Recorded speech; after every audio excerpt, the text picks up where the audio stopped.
Hey everyone, I am Srishti Roy Burman. I have qualified UGC NET exam with JRF and my score was 224 out of 300 and this was my second attempt. In my first attempt, I just gave the exam just to know the pattern and level of questions. And today I will be sharing my preparation strategy, how I covered the syllabus and hence the score I have shared with you all. So let's begin with the video. मैं सबसे पहले एक request करना चाहती हूँ सबसे कि इससे पहले कि आप ये वीडियो को कंटिन्यू करें, प्लीज़ सिलेबस का प्रिंट आउट अपने सामने रखिए तब मेरा वीडियो देखिए. So I start with paper 1. Paper 1 में 10 यूनिट्स हैं, पेपर 2 में 10 यूनिट्स हैं.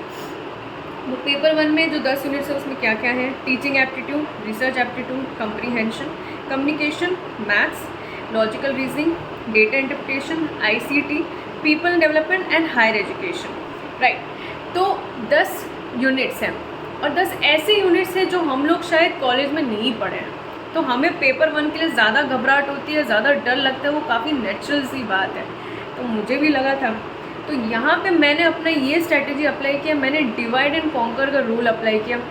सिलेबस तो हमें दे दिया गया है, लेकिन मैंने अपना खुद का सिलेबस बनाया. अपने स्ट्रेंथ एंड वीकनेसेस को ध्यान में रखते हुए मैंने अपने 10 वीक यूनिट्स को अलग किया और सबसे पहले मैंने उनको कवर किया. तो 10 ईजी यूनिट्स जो मुझे लगे थे वो थे teaching aptitude, research aptitude, communication, ICT and logical reasoning. ये 5 यूनिट मुझे इजी लगे थे. ज़रूरी नहीं है सबको इजी लगे, मैं बस अपना एक सजेशन यहाँ दे रही हूँ. आप अपने हिसाब से अपने सिलेबस को डिवाइड कर सकते हैं, अकॉर्डिंगली अपना प्रिपरेशन चालू कर सकते हैं. मेरा ये रिक्वेस्ट है कि क्योंकि हम लोग पेपर 1 को ज़ीरो से स्टार्ट कर रहे हैं, स्क्रैच से स्टार्ट कर रहे हैं, तो थोड़ा स्मार्टली अपना स्ट्रैटेजी बनाएं. एक चीज़ का ध्यान जो मैंने देखा पिछले इतने सालों से जो क्वेश्चन सेट हो रहे हैं, आप सब ने देखा होगा कि पेपर 1 का जो क्वेश्चन पेपर है वो उसमें कम्प्रीहेंशन एंड DI के बिना पेपर सेट नहीं होता है. तो ये 20 मार्क जो है हमारे, उसको हमें स्ट्रॉन्ग करना ज़रूरी है. जिसका कैलकुलेशन वीक है वो DI में स्ट्रेस दीजिए, थोड़ा DI में टाइम दीजिए. जिसका रीडिंग स्पीड स्लो है वो कम्प्रीहेंशन में टाइम दीजिए. तो ऐसे में क्या होता है ना, धीरे धीरे हम अपना यूनिट्स कवर करते जाएंगे. तो यहाँ के 20 मार्क्स प्लस 30-40 मार्क्स जो आपके ईजी यूनिट्स है जो आपको लगता है, तो इसमें काफ़ी कवर हो जाता है. अगर आपका टारगेट JRF है, जो मुझे लगता है सबको अपना टारगेट JRF का रखना चाहिए. JRF के लिए पेपर 1 में टारगेट रखें 80 मार्क्स लाने, 80 मार्क्स, बिकॉज ऐसे में आप सेफ साइड में रहते हैं. उसके बाद अब आपके ऊपर है कि आप कितना टाइम किस यूनिट को देना चाहते हैं. अगर टफ़ यूनिट है उससे स्टार्ट करें. लोग क्या करते हैं, मैं जानती हूँ कि जो इजी यूनिट्स है उसको कवर करते हैं ताकि उनको मोटिवेशन मिले थोड़ा आगे सिलेबस को कवर करने का. बट मैं ये समझती हूँ कि ना, जो टफ़ है उसको पहले कवर कर लीजिए, वो आपको ज़्यादा मोटिवेशन देगा. क्योंकि ईजी यूनिट्स तो कवर हो जाते हैं, टफ़ यूनिट्स को कवर करने में हम लोग को डर लगता है, हमारा पेशेंस लूज होता है, हम मोटिवेटेड नहीं रहते हैं, and then we get scared and worried about this exam. So please guys, अपना वीक पॉइंट और स्ट्रेंथ को अलग करके ये सिलेबस को अपने हिसाब से चेंज करें और अपना प्रिपरेशन चालू करें. मैं ये समझती हूँ ये आपका काम थोड़ा सा इजी कर देगा. एक बार कोशिश करके देखिए. क्योंकि मैं जो 5 यूनिट अलग की हूँ ना, जो मुझे इजी लगा, उसमें ना थोड़ा कॉमन सेंस लगा के भी आप आंसर दे सकते हैं. लेकिन जो बाकी के 5 यूनिट्स हैं जो मुझे टफ़ लगते हैं, वो है maths, mathematical reasoning, DI, people environment, higher education, comprehension. वो सब में थोड़ा मेहनत लगता है, लेकिन हम उसको कवर कर सकते हैं. स्पेसिफिकली अगर मैथ्स की बात करूँ तो ये बहुत नया कंसेप्ट नहीं है कि मैक्सिमम लोगों को मैथ्स से डर लगता है. मुझे भी डर लगता था, लेकिन आप देख सकते हैं मैंने JRF किया है, तो आप भी कर सकते हैं. सिस्टम में चलना है, कंसिस्टेंसी रखनी है और हार्ड वर्क को राइट डायरेक्शन में लाना है. तो बस यही था स्ट्रैटेजी पेपर 1 के लिए. अब मैं जाती हूँ पेपर 2 में. वैसे पेपर 1 के लिए ये तो मेरा स्ट्रैटेजी था. पेपर 1 में अगर आपको बुक रेफ़र करना है तो KVS मैदान में बोलूँगी. लेकिन क्योंकि मैं ये समझती हूँ कि सबका पढ़ने का तरीका सेम नहीं होता है. बहुत से लोग होते हैं जिनको बुक से ही पढ़ना पसंद है, और कुछ लोग होते हैं यूट्यूब में देखना पसंद करते हैं. तो मैं दोनों कैटेगरी के लोगों के लिए मैं ये बोलना चाहूँगी कि पहले तो अगर बुक चाहते हैं तो KVS मैदान ले लीजिए. रीसेंट एडिशन मार्केट में है, और अगर वीडियो देखना पसंद करते हैं तो मेरे बहुत ही फेवरेट एजुकेटर हैं, तलवीर सिंह नाम है उनका चैनल ज़रूर देखें, कॉमर्स लेट अचीवर्स। वो पेपर 1 को अच्छे से कवर करते हैं और सारा यूनिट कवर करते हैं, कोई भी यूनिट वो छोड़ते नहीं है। सारे यूनिट्स को उन्होंने डिटेल में कवर की हुई है, उनके मैराथन सेशंस देखिए, उनके स्ट्रैटेजी वीडियोस देखिए, इनफैक्ट एग्ज़ाम के पहले के ट्रिक्स एंड टिप्स सब कुछ देखते चाहिए। तो ऐसे में आपका पेपर 1 काफ़ी शॉर्ट हो जाता है एंड आपको उतना डर नहीं लगेगा, घबराइएगा मत, सब अच्छे से हो जाएगा। बस कंसिस्टेंसी रखना है और थोड़ा सा हार्ड वर्क चाहिए। तो चलिए अभी हम लोग पेपर 2 में जाते हैं। पेपर 2 के लिए बुक मैं बोलूँगी अरिहंत का UGC नेट का बुक आता है, तो आप ले सकते हैं वो वाला बुक एंड उसमें सारा सिलेबस दिया हुआ है, उसको अच्छे से देखिए, उसके सारी यूनिट को पढ़िए उसमें से। एंड अगर आपको चैनल यूट्यूब चैनल रेफ़र करना है तो एक बहुत ही अच्छा चैनल है YG लॉ का, उनके चैनल में जाइए, उनका कंटेंट देखिए एंड आपका बहुत सा सिलेबस उनके चैनल के कंटेंट से कवर हो जाएगा। तो चलिए अब मैं पेपर 2 के सिलेबस में आती हूँ। अगर पेपर 2 का सिलेबस देखें तो jurisprudence, constitutional law, public international law, law of crimes, law of torts, commercial law, family law, environment and human rights law, IPR and IT and comparative public law. तो अभी मैं जो आपको स्ट्रैटेजी बताने वाली हूँ वो मैं ये भी मैंने ध्यान में रखा हुआ है कि इस बार का भी जो पेपर है, इवन अगर मैं लॉ का भी देखूँ तो मैंने क्वेश्चंस देखे हुए हैं, तो उसको ध्यान में रखते हुए मैं आपको अपना स्ट्रैटेजी बताऊँगी। पहला तो ये कि जो सिलेबस में सबसे ज़्यादा लेंदी यूनिट्स होते हैं उसको कवर करिए। जैसे जूरिस्प्रूडेंस बहुत ही लेंदी है, मैं ये मानती हूँ, क्योंकि इसको कवर करने में बहुत टाइम लगता है और सबका कंसेप्ट ग्रास्प करने का जो स्पीड है वो सेम नहीं होता है। कई लोगों को टाइम लगता है चीज़ों को समझ में, कई लोग जल्दी पकड़ लेते हैं, तो घबराइएगा मत।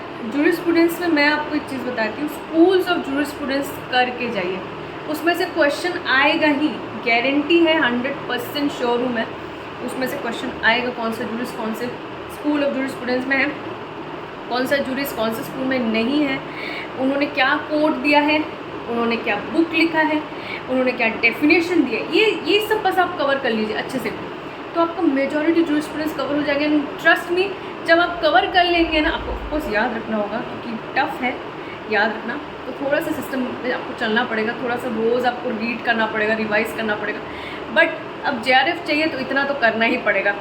तो मैं ये समझती हूँ जूरिस्प्रूडेंस को जब आप कवर कर लेंगे तो आपको बहुत हल्का लगेगा, आपको लगेगा बहुत ही डिफ़िकल्ट यूनिट आपने कवर कर लिया। तो चलिए अब नेक्स्ट यूनिट में चलते हैं, जो कि है कॉन्स्टिट्यूशनल लॉ।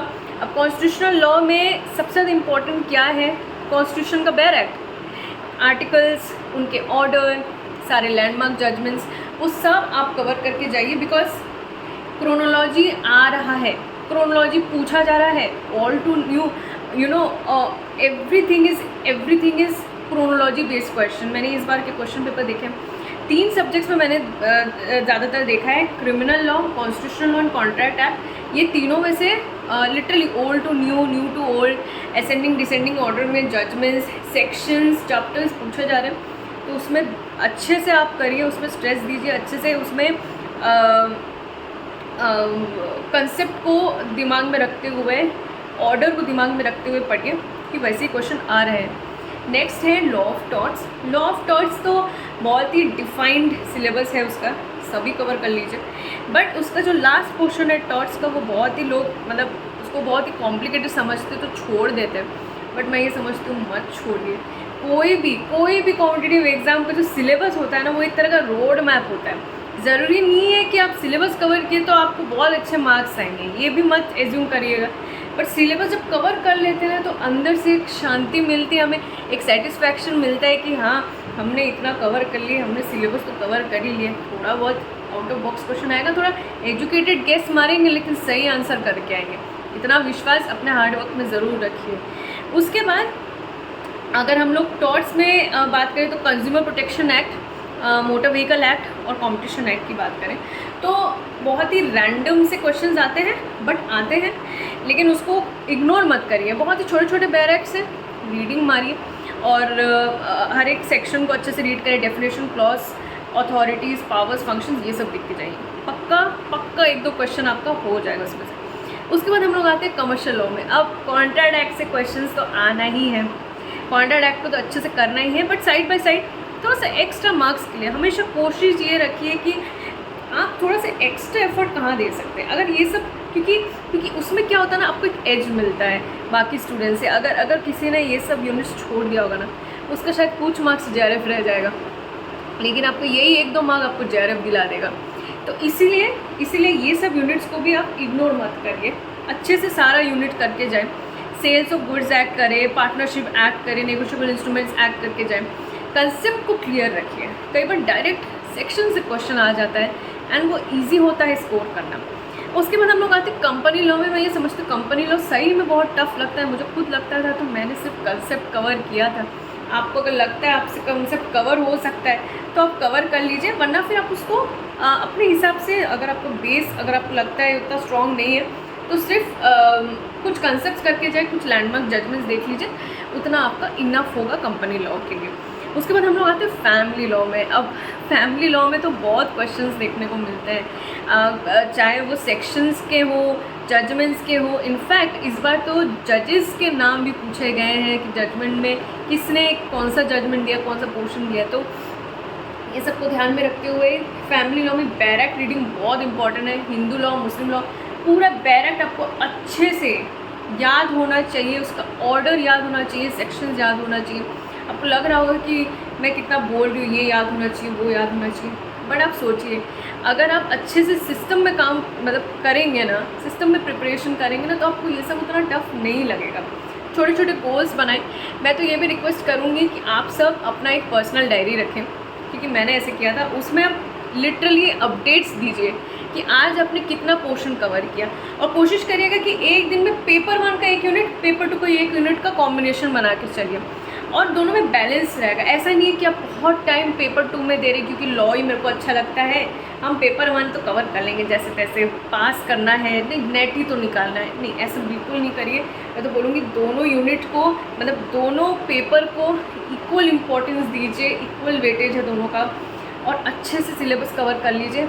सिलेबस कवर करके आपको अलग कॉन्फिडेंस आएगा, आपको मोटिवेशन मिलेगा, और एग्ज़ाम में अच्छा स्कोर करने से आपको कोई नहीं रोक सकता है उसके बाद।